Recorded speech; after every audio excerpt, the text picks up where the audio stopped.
Pour faire une simulation ou une installation, il nous faut essentiellement déterminer dans quelle orientation d'azimut les panneaux seront les mieux installés.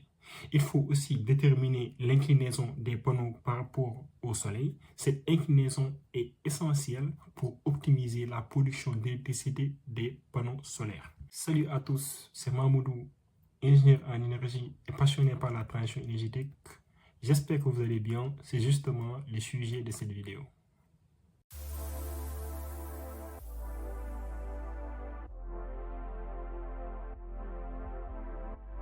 On se retrouve sur PV6 pour choisir l'orientation du plan après avoir choisi l'emplacement de notre système. Pour ceux qui s'intéressent au choix de l'emplacement de son système, vous pouvez aller voir ma précédente vidéo où je vous explique comment choisir l'emplacement de votre système. Ce panneau bleu central, il nous montre les prochaines étapes à suivre. Là, il dit de choisir l'orientation du plan. Et lorsqu'un bouton est marqué en rouge, cela signifie que la variante n'est pas encore prête pour la simulation. Là, c'est notre première variante. On va personnaliser le nom de notre variante. On va l'appeler première simulation cognac. Ok, après avoir donné un nom à notre variante, on doit définir les paramètres principaux. Pourquoi PV6 nous propose de pouvoir créer plusieurs variantes? En fait, c'est pour nous permettre de créer plusieurs simulations afin de les comparer pour savoir laquelle est meilleure en fonction des paramètres. On va cliquer sur orientation et dès qu'on clique sur orientation, PV6 nous propose de choisir le type de champ. On en a trois. On a le plan incliné fixe, le plan suiveur avec un axe et le plan suiveur avec deux axes. C'est ce qu'on a. L'objectif de cette vidéo est de choisir un plan incliné fixe. Après avoir choisi le type de champ, on doit définir les paramètres du champ qui est l'inclinaison du plan et l'azimut. L'azimut peut être défini comme étant l'angle mesuré dans le sens des aiguilles d'une montre entre le point cardinal nord et sud et la projection sur le plan horizontal, n'est-ce pas, local, de la droite liant la Terre au Soleil. Comme nous le montre ce schéma, vous voyez là, nous avons le plan horizontal local et l'angle Y nous montre l'azimut et l'angle X, c'est la hauteur du Soleil par rapport à l'horizontale. Ok. Donc, après ça, PV6 nous permet d'optimiser rapidement notre simulation, c'est-à-dire il nous permet d'optimiser par rapport à une irradiation annuelle. L'irradiation annuelle consiste à optimiser notre centrale durant toute l'année, ou il nous propose aussi l'optimisation par rapport à l'été, mais également une optimisation par rapport à l'hiver, le fait d'optimiser notre centrale pendant les périodes hivernales. Ok. Après, là, nous, on va choisir l'irradiation annuelle parce que nous voulons optimiser notre centrale durant toute l'année. Donc, en fait, la dernière section qui est tout en bas à gauche, il nous permet d'optimiser notre choix. C'est-à-dire, il permet d'optimiser l'inclinaison et l'azimut.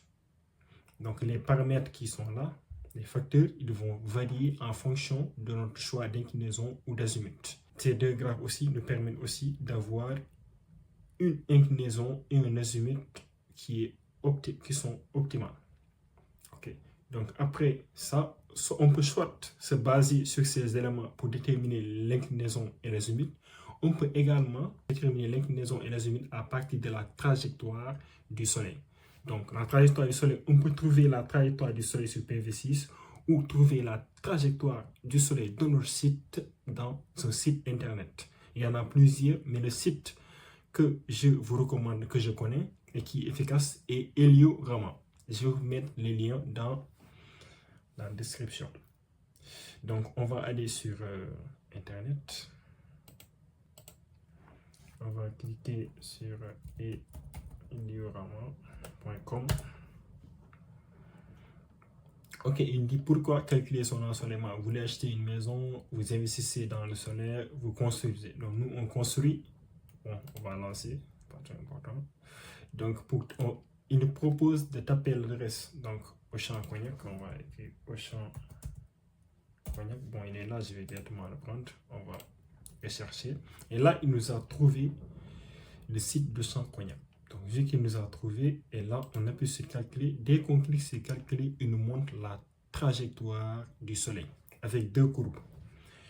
Une courbe, là, ouais, il nous montre la trajectoire du soleil. Donc là, on a une course en été et une course en hiver.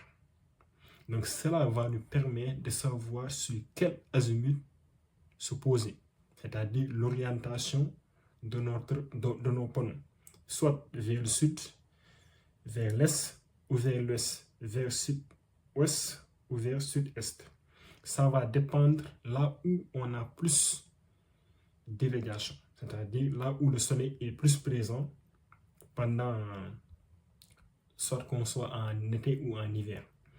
Donc, en se basant sur ces deux courbes, donc il nous faut faire un compromis. Pourquoi un compromis? Parce que le soleil en été est plus haut qu'en hiver.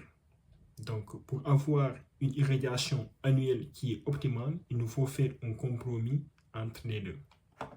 Donc, en se basant sur ces deux courbes, la position d'orientation efficace pour notre système, pour nos panneaux, sera de les orienter vers le sud, ou vers le sud-est, ou vers le sud-ouest. Ok. Donc, on peut aussi faire la même chose avec PV6. Donc, on revient sur PV6. Pour trouver la trajectoire du soleil de notre site sur PV6, c'est simple. Vous sortez, vous venez sur voir détail du site, vous cliquez. Là, dès que vous cliquez, il va vous montrer la trajectoire du soleil. Si vous avez bien remarqué, sur Helio, dans le site d'Heliorama, là on était à 180, ici on est à 0, mais qu'on soit à 180 ou à 0, ça ne change pas grand chose. Sachez qu'on est ici dans le sud, ici on a l'est et ici on a l'ouest. Et là on a pareil les deux courbes comme ce qu'on avait chez Heliorama, mais là ici on a même plus de précision parce qu'il nous donne même les dates. Avec là, ces points-là, c'est pour nous montrer les dates sur chaque période.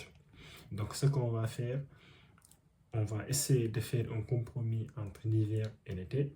Donc, prendre là le centre qui va correspondre à un azimut de 0 degré qui est vraiment l'optimal. Pour rappel, en fait, les pays qui sont dans l'hémisphère nord, une orientation optimale des panneaux est de les orienter vers le sud. Et ceux qui sont les pays qui se trouvent dans l'hémisphère sud, une orientation optimale est d'orienter les panneaux vers le nord. Donc nous, on va orienter nos panneaux vers le sud avec un azimut de 0 degré qui correspond au sud. Donc on retourne sur orientation. Bon, c'est déjà 0, c'est bon, on ne va pas modifier. Pour l'inclinaison du plan, en France ici, pour avoir une inclinaison optimale de nos panneaux, ça tourne autour de 30 degrés. On peut faire les calculs pour ceux qui s'intéressent comment déterminer l'inclinaison des panneaux à partir des calculs, c'est-à-dire à partir de l'azimut et à partir de l'auteur du soleil. Vous pouvez dire sur le commentaire si vous êtes intéressé par ça. Comme ça, je vais vous faire une vidéo et je vais vous l'expliquer. Donc, après là, il propose une inclinaison de 30 qui est déjà bien, pas mal, mais on peut l'optimiser avec ces paramètres. Donc, on va essayer d'augmenter l'inclinaison du plan. Là, on est à 33, on augmente. Et vous voyez, en augmentant, on voit que les pertes par rapport à l'optimum, ça a diminué. Donc là, on est à 0,2. Tout à l'heure, on était avec 30, on était à moins 0,8. Donc là, on peut aussi augmenter. On peut augmenter. Là, on est à 0,1. Encore mieux. Et je pense que l'inclinaison la plus efficace est d'incliner nos panneaux de 40 degrés avec un azimut de 0 degré. Et là, ça nous permet d'avoir une inclinaison efficace de nos panneaux et d'avoir une irradiation annuelle optimale. Donc là, c'est bon. Dès qu'on est bon, on clique sur OK. La prochaine fois, on va définir notre système, c'est-à-dire les panneaux et les onduleurs. Merci beaucoup.